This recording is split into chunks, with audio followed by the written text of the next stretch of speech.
Dear students, production technology 2 के अगले lecture series में हम लोग आज देखते हैं कि जो हमारा जस्ट इन टाइम का जो गोल क्या है। इसके पहले हम लोगों ने ये डिस्कस किया था कि जस्ट इन टाइम क्या होता है, do it right first time, ये हम लोगों ने डिस्कस किया था, जिसमें हमने एक प्लान देखा था ईपीडीसी ये प्लान, जिसमें हम evaluate plan do check and act के बारे में पढ़े थे हम लोगों। उसके बाद जस्ट इन टाइम हमने देखा था कि जस्ट इन टाइम एक जापानीज़ फिलॉसफी है, जिसके according we have to provide right quality of item in right quantity at the right place and in the right time। अब हमारे पास कल हम लोगों ने कैरेक्टरिस्टिक्स भी देखे थे कि what are the characteristics of JIT, just in time के क्या क्या कैरेक्टरिस्टिक्स हैं। अब हम गोल्स देखेंगे कि what are the goals to implement just in time. सबसे पहला है कि संगठन को की क्षमता को बढ़ाने, जिससे वह प्रतिद्वंदी फर्मों के साथ लंबे समय तक कंपटीशन में बना रहे। सबसे पहला हमारा गोल ये होता है कि हम एक ऑप्टिमल प्रोसेस डेवलप करें। We have to produce we have to develop an optimal process where the investment cost is low and our output is of good quality and the profit will be maximise. लुमेन ने सुझाया कि प्रायोगिक लाभ competitive advantage पाने के लिए GIT प्रबंधन की 3 तरह से मदद कर सकती है। एक है इंटीग्रेटिंग एंड ऑप्टिमाइजिंग, ऐसी एक प्रक्रियाओं तथा स्रोतों को कम करना जो उत्पादन कार्यों में सहायक नहीं है। बहुत सारे ऐसे चीज़ें होती हैं जो हमारे प्रोडक्शन प्रोसेस में यूजलेस हैं, तो उनको हम बाहर कर दें। सतत विकास, इम्प्रूविंग कंटिन्यूसली, अगर हम किसी प्रोसेस को अपडेट कर रहे हैं, सिस्टम को अपडेट कर रहे हैं, उसको इम्प्रूव कर रहे हैं, नए नए टेक्नोलॉजी के साथ उसको अपडेट कर रहे हैं, तो it is an very important factor to achieve the optimal process.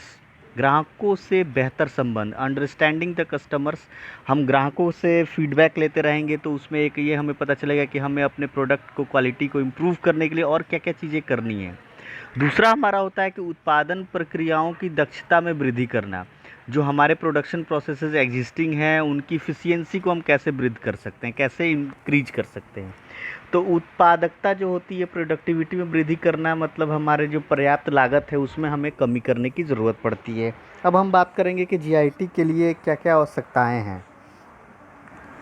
तो सबसे पहले जो है, सर्वप्रथम संयंत्र की वर्तमान स्थिति, जैसे उत्पादन, श्रम बल की क्षमता, वर्कफोर्स कैपेबिलिटी, इनका हम एनालिसिस करते हैं। आवश्यकता अनुसार कुछ क्षेत्रों में परिवर्तन भी हम कर सकते हैं। इससे जेआईटी कार्यक्रम लागू करने में आने वाली परेशानियां तथा किस किस हद तक परिवर्तन किया जाना है का भी पता चलता है। इनमें से ये प्रमुख हैं। बहुउपयोगी श्रमिक, मल्टीफंक्शन वर्कर, उत्पादन के लिए विभिन्न लक्ष्यों की प्राप्ति के लिए श्रम बल, वर्कफोर्स, प्रणालियों में समन्वय, coordination between the system and the workers, team भावना से कार्य करना महत्वपूर्ण होता है। संगठन के जो है प्रत्येक जो हमारे व्यक्ति हैं उनमें बदलाव को अपनाने की इच्छा होनी चाहिए। जेआईटी की सफलता इस बात पर निर्भर करती है कि किस हद तक कर्मचारी प्रोत्साहित होते हैं तथा एक समन्वय प्रणाली के रूप में कार्य करते हैं। ये इम्पॉर्टेंट फैक्टर है। दूसरी हमारी जो प्रीरिक्विज़ाइट है वो है उसमें कंपनी के दर्शन तथा लक्ष्य के लगातार सुधार के विचार को अवश्य अपनाना चाहिए। We have to adopt the idea of continuous improvement. हर बार हम अपने गोल्स को अचीव करने के लिए जो हमारे इम्पॉर्टेंट हमारे जो भी आइडिया हैं जिससे हमारा प्रोसेस सुधर सकता है, हमारा क्वालिटी सुधर सकता है, उसको हमें अपनाना चाहिए। उस क्षेत्र में जो है हम हमेशा उस सतत प्रयास करते रहना चाहिए। फिर जो हमारा उत्पादन क्षेत्र में दिखाई पड़ने वाले व्यर्थ बाधाओं, ऑब्स्टेकल्स को हटाना आवश्यक होता है। जैसे कि मान लिया कि आपका प्रोडक्टिविटी है, वहाँ पे सपोज किया कि आपका रॉ मटेरियल कहीं जहाँ से आपने लेना शुरू किया था वहाँ पे रॉ मटेरियल अगर गड़बड़ आने लगा तो आपको रॉ मटेरियल की जो वेंडर्स है उसको बदलना चाहिए। या अपना जहाँ आप प्रोडक्शन कार्य करा रहे हैं वहाँ ऑपरेटर्स की जो है वो सक्षम नहीं हो पा रहे हैं कार्य करने के लिए, तो उनको हटाना चाहिए।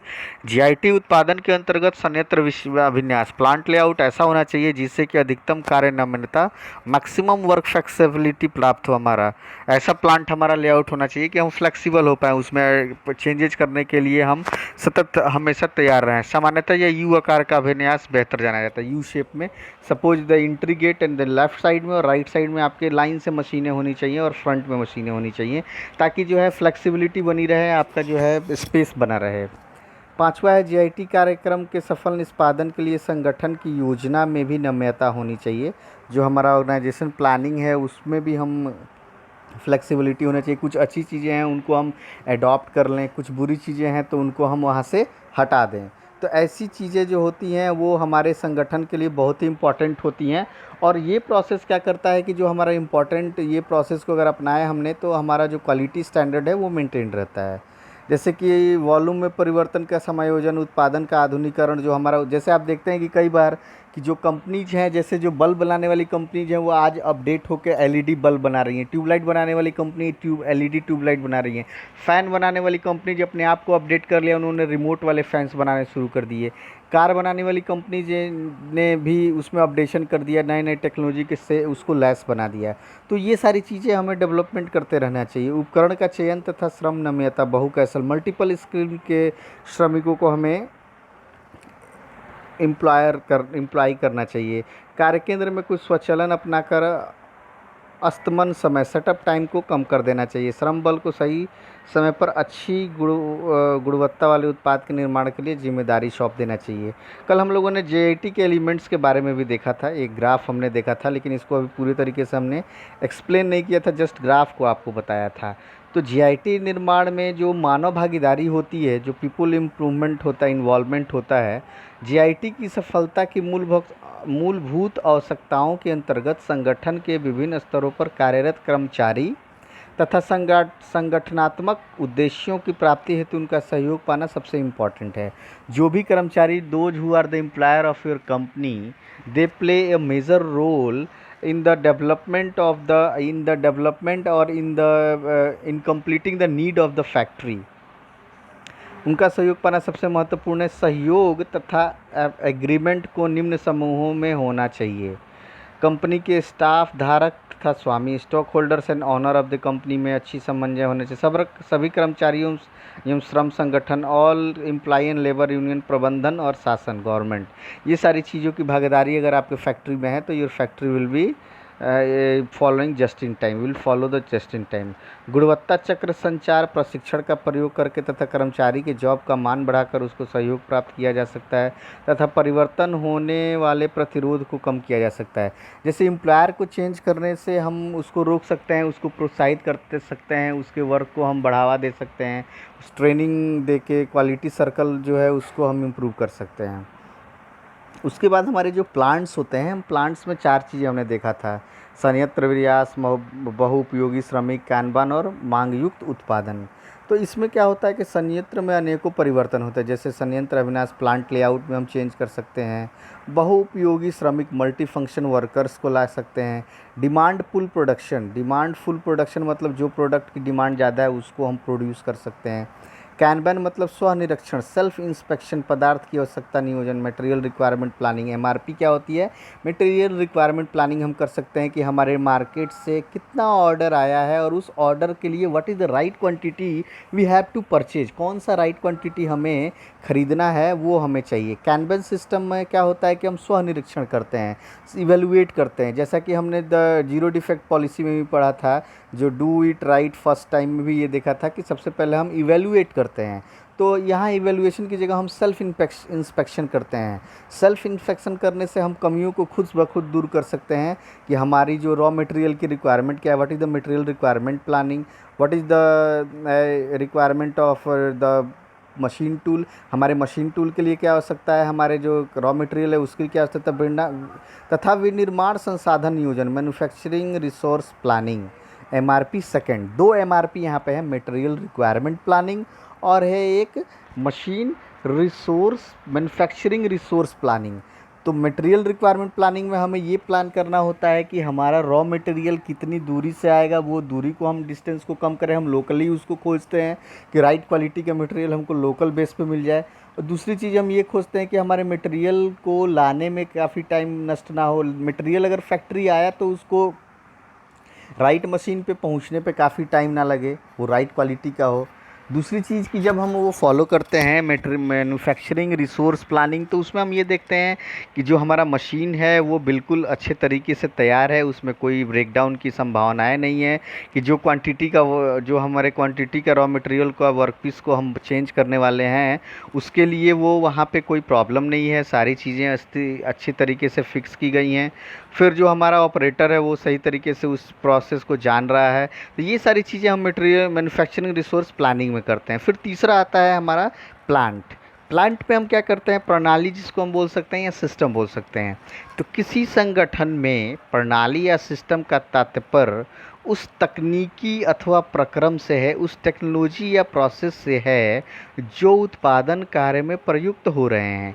यानी हम किसी सिस्टम में कौन सा टेक्नोलॉजी यूज कर रहे हैं, कौन सा प्रोसेस यूज कर रहे हैं, वो हम एक देखते हैं। और जो पदार्थ तथा गतिविधियों को मिलाने, नियोजित करने तथा समन्वित करने में प्रयुक्त होती हैं, कि कौन सा टेक्नोलॉजी हम यूज कर रहे हैं, कौन से प्रोडक्ट के लिए यूज कर रहे हैं, कौन से रॉ मटेरियल के लिए यूज कर रहे हैं। सिस्टम को इस प्रकार अभिकल्पित करना चाहिए, इस प्रकार अभिकल्पन उसका करना चाहिए, डिजाइन करना चाहिए कि जिससे कि उत्पादन कार्य बाधा रहित रहे। हम इस तरीके से हम जो सिस्टम को डिज़ाइन करते हैं कि हमारा जो प्रोडक्शन वर्क है वो जो है बाधा रहित रहे, उसमें कोई प्रॉब्लम ना आए। इस उद्देश्य को हम सेटअप टाइम तथा लॉट साइज को कम करके प्राप्त कर सकते हैं। हमने पहले भी ये डिस्कशन किया था कि हम उतना ही प्रोडक्ट को बनाते हैं जितना कि हमारे मार्केट में डिमांड है। उससे हमारा लॉट साइज का जो इन्वेंट्री है, वो लॉट साइज के इन्वेंट्री का जो स्पेस है वो बचा रहता है, और जो हमारा सेटअप टाइम है वो सेटअप टाइम भी कम हो जाता है। तो इसमें भंडारण स्थान, स्टोरेज स्पेस, पदार्थ हस्तांतरण उपकरण, मटेरियल हैंडलिंग इक्विपमेंट आदि में भी पर्याप्त कमी आती है। क्योंकि जब आपका लॉट साइज जब बड़ा हो जाएगा तो आपका मटेरियल हैंडलिंग इक्विपमेंट भी वहाँ कार्य करने लगेगा। वो प्रोडक्ट को आपके मशीनिंग सेंटर से बार बार, या जो आपका प्रोडक्ट बन रहा है उसको तैयार करके अलग अलग वेयर हाउस में पैक करेगा। और जब आप प्रोडक्ट को एक डिमांड के अनुसार बनाते हैं तो आपको रॉ मटेरियल भी उतना मंगाना पड़ेगा, और वो जितना प्रोडक्ट तैयार होगा वो तुरंत कंज्यूम हो जाएगा आपके मार्केट के लिए। ठीक है। फिर जो है हम उत्पाद के मानकीकरण को एक समान उच्च उत्पादन दर, यानी स्टैंडर्डाइजेशन मोर यूनिफॉर्म प्रोडक्शन रेट को बढ़ावा मिलता है। इसके अंतर्गत मानक चक्र समय, स्टैंडर्ड साइकिल टाइम जो होता है, और मानक रूटिंग, स्टैंडर्ड रूटिंग आदि निहित होते हैं। अब टोटल क्वालिटी कंट्रोल का प्रयोग हम जस्ट इन टाइम कार्यक्रम का अतिरिक्त अवयव है। जस्ट इन टाइम का भी एक अलग से एलिमेंट है टोटल क्वालिटी कंट्रोल। तो टोटल क्वालिटी कंट्रोल में जीआईटी गुणवत्ता का अर्थ है स्रोत पर ही गुणवत्ता, क्वालिटी एट सोर्स। सोर्स मतलब रॉ मटेरियल की अगर क्वालिटी आपकी अच्छी है तो आपके प्रोडक्ट की भी क्वालिटी अच्छी होने के आसार होते हैं। अर्थात प्रथम प्रयास में ही सही उत्पाद के उत्पादन पर जोर देना। जीआईटी भी इसी चीज़ को फॉलो करता है कि फर्स्ट टाइम में ही हम सही उत्पाद को बना लें, जिससे कि हमारा वेस्टेज कम हो जाए और दोबारा कार्य करने की जो समय है वो भी हमारा बच जाए। हमने कल एडवांटेज और डिसएडवांटेज भी देखा था। अब हम बात कर रहे हैं कि हमारा प्रक्रम नियंत्रण में क्या हम करते हैं, what we do in process control. तो आधुनिक जस्ट इन टाइम आधारित विनिर्माणों तंत्रों में प्रक्रम नियंत्रण का उद्देश्य दोषयुक्त उत्पादों का उत्पादन ना हो सके, इसलिए उनके कारणों को खोजना तथा उनका निराकरण करना होता है। Process control, in process control we are going to sort out the problem that from where the defective products is going to be produce and how it can be overcome. मतलब हमारा जो प्रोसेस है, जिस process के अंतर्गत हमारा कोई product produce किया जा रहा है, उसमें अगर कोई डिफेक्टिव प्रोडक्ट आ रहे हैं तो वो डिफेक्टिव प्रोडक्ट जो है हमारे, उनका सोर्स क्या है, वो क्यों डिफेक्टिव प्रोडक्ट बन रहे हैं, और उनका हम उनको शॉर्ट आउट कैसे कर सकते हैं, वो जो कमी है उसको हम कैसे दूर कर सकते हैं। एक तो ये हमारा प्रोसेस कंट्रोल का वर्ग हो गया। यदि किसी एक निश्चित उत्पादन प्रक्रम द्वारा विनिर्मित उत्पाद के समूह से कुछ उत्पादों का चयन करके उनके गुणवत्ता अभिलक्षणों जैसे लंबाई, व्यास, मोटाई आदि का मापन किया जाए और उन्हें वास्तविक विमाओं के अनुसार वर्गीकृत किया जाए, और फिर इन विमाओं के साइज के अनुसार सारणीबद्ध बढ़ते या घटते हुए क्रम में किया जाए, तो प्रत्येक साइज की आवृत्ति ज्ञात की जाए, तो एक आवृत्ति विवरण चक्र फ्रीक्वेंसी डिस्ट्रीब्यूशन कर्व प्राप्त होता है। यदि यह एक समान वक्र नॉर्मल कर्व हो तो यह माना जाता है कि होने वाला छोटा मोटा विचलन मात्र संयोग है और त्रुटियां जो हैं वो कोई विशेष कारण नहीं होती है। मतलब हमारा जो एक स्टैंडर्ड डेविएशन अगर है, नॉर्मल कर्व है, स्टैंडर्ड डेविएशन है, अगर कोई मान लिया कि प्रोडक्ट हम बना रहे हैं तो उसके हम जो हमारा स्टैंडर्ड है, जो मानक है, उस मानक के अनुसार उसे हम बना रहे हैं, तो उस मानक के अनुसार अगर हम उसके डिफरेंट प्रोडक्ट्स को लॉट से एक साइज को निकाल के हमने क्या किया कि उसके मेजरमेंट्स को लिया और हमारा एक नॉर्मल कर्व आ रहा है, तो हम मान लेते हैं कि ये जो हमारा प्रोडक्ट बन रहा है उसमें दोष रहित प्रोडक्ट बन रहा है, उसमें त्रुटि कम है। शून्य दोष विधि एक सतत प्रतिबद्धता कंटिन्यूअस कमिटमेंट है जो सभी प्रकार की बर्बादी वेस्ट को समाप्त करने का प्रयास करती है तथा इस विधि के उत्पादन प्रक्रिया को अधिक से अधिक दोषहीन करने में सहायता संभव मिलती है। आधुनिक गुणवत्ता नियंत्रण विधियों में निरीक्षण का उद्देश्य दोषपूर्ण उत्पादन बनने से रोकना होता है कि दोषपूर्ण उत्पादों को खोजना, इसलिए मशीनों का निर्माण भी इस प्रकार किया जाता है कि उसमें दोषयुक्त उत्पाद का विनिर्माण होने से रोकने की क्षमता हो पाए। तो जो हम जीरो डिफेक्ट की जो हम बात करते हैं, जीरो डिफेक्ट में हमारा जो क्या होता है कि जीरो डिफेक्ट में हम ये चीज़ प्रयास करते हैं कि जो हमारा प्रोसेस है निर्माण जो हम मशीनों के द्वारा करते हैं उसमें कोई दोष ना हो उस, क्योंकि जब अगर हमारे निर्माण पर जो करने वाली मशीन है उस निर्माण करने वाली मशीन में ही अगर कोई दोष आ जाए, कोई दोष उत्पन्न हो जाए, तो उस दोष उत्पन्न होने के वजह से हमारा प्रोडक्ट भी डिफेक्टिव होने लगेगा।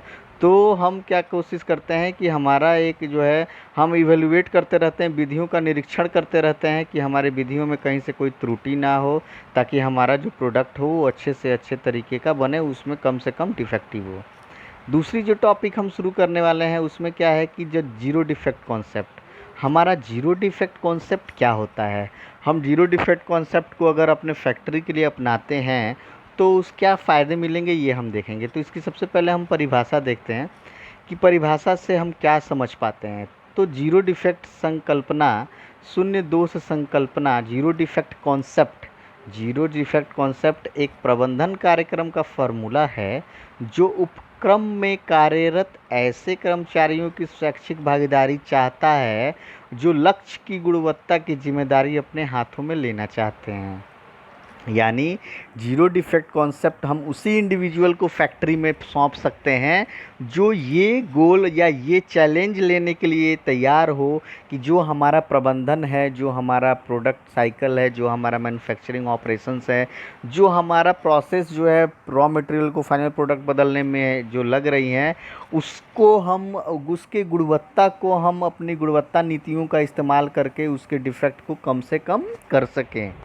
यह एक उच्च स्तरीय त्रुटि रहित कारण निष्पादन प्राप्त करने का तरीका है। तो ये हम हर किसी को नहीं सौंप सकते हैं, एक ऐसे इंडिविजुअल को सौंपते हैं जो इस कार्य को करने में सक्षम हो। Zero defect concept is a formula for a management program which seeks the voluntarily participation of work people in undertaking personal responsibility for the quality of the task in hand। जो हमारा जीरो डिफेक्ट कॉन्सेप्ट है यह formula है management programme का जो एक ऐसे volunteer को खोजता है जो यह चैलेंज एक्सेप्ट करने के लिए तैयार हो कि जो है हम जीरो डिफेक्ट को अच्छे तरीके से निभा सकते हैं। It is an approach to the problem of securing a high level of error free performance.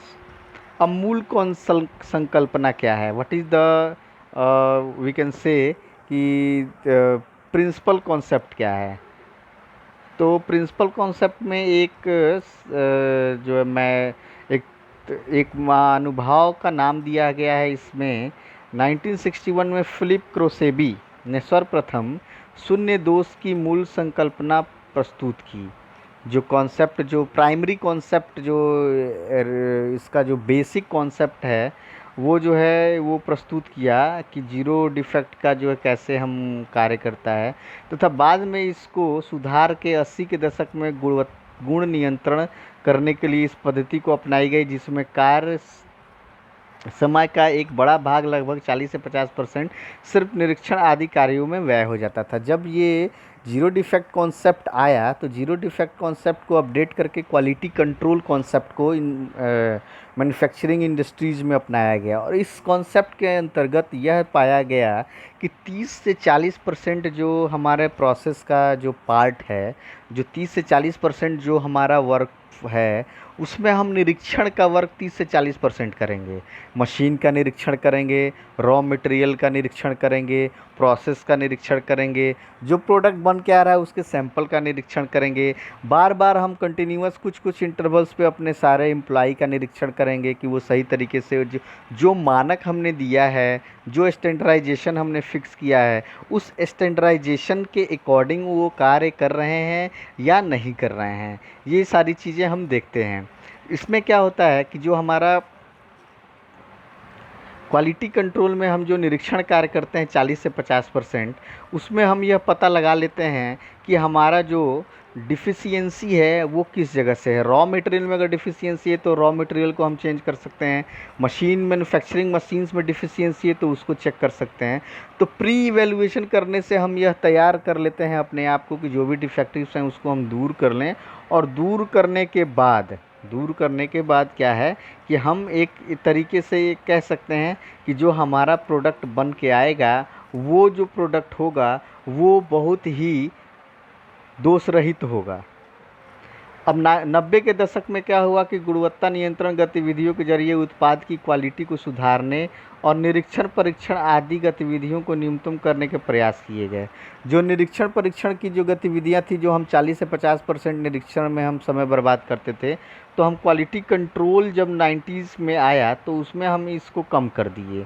और इसको कम करने के लिए हमने क्या किया, सबसे पहले डिज़ाइन में आवश्यक सुधार किए गए। सबसे पहले जो बेसिक चीज़ होती है हमारे किसी भी प्रोडक्ट को मैन्युफैक्चर करने के लिए, वो होता है आइडिया। और आइडिया को जब हम रिप्रेजेंट करते हैं by the medium of design, तो उस डिज़ाइन में जो हमारी त्रुटियां होती हैं, जो हमारे विकल्पन में जो हमारे प्रॉब्लम्स होते हैं, हम वहीं पे उसको सॉर्ट आउट करना चाहते हैं कि वहाँ से हम सॉर्ट आउट करके हम सबसे पहले क्या करें कि हमारा डिज़ाइन ही अगर अच्छा होगा तो हमारा प्रोडक्ट में जो है त्रुटि की चांसेस कम हो जाएंगे। तो वहाँ पे हम क्या करते हैं कि हम डिज़ाइन में जो है अच्छे से कार्य करते हैं। अच्छे डिज़ाइन से उत्पाद की गुणवत्ता प्रक्रिया की दक्षता को हासिल किया जा सकता है। यदि डिज़ाइन अच्छा ना हो और अच्छी गुणवत्ता ना हो तो बेहतर प्रक्रियाओं से भी क्वालिटी नहीं सुधारी जा सकती है। अतः डिज़ाइन करते समय तथा योजना बनाते समय ही क्वालिटी के लिए आवश्यक प्रावधान किए गए। इन उद्देश्य से ही शून्य दोष की संकल्पना की गई और उत्पाद के डिज़ाइन एवं प्रोसेस प्लानिंग में शून्य दोष का लक्ष्य रखा गया। यानी जो 90s में जब हम क्वालिटी कंट्रोल में आ गए, तो क्वालिटी कंट्रोल में हमने ये देखा कि क्वालिटी कंट्रोल में हम क्या करते हैं कि हम अपना जो भी डिज़ाइन पे हम फोकस करते हैं, जो कॉन्सेप्चुअल डिज़ाइन है उस पर फोकस करके हम क्या करते हैं कि डिज़ाइन को बखूबी बहुत त्रुटि रहित बनाते हैं।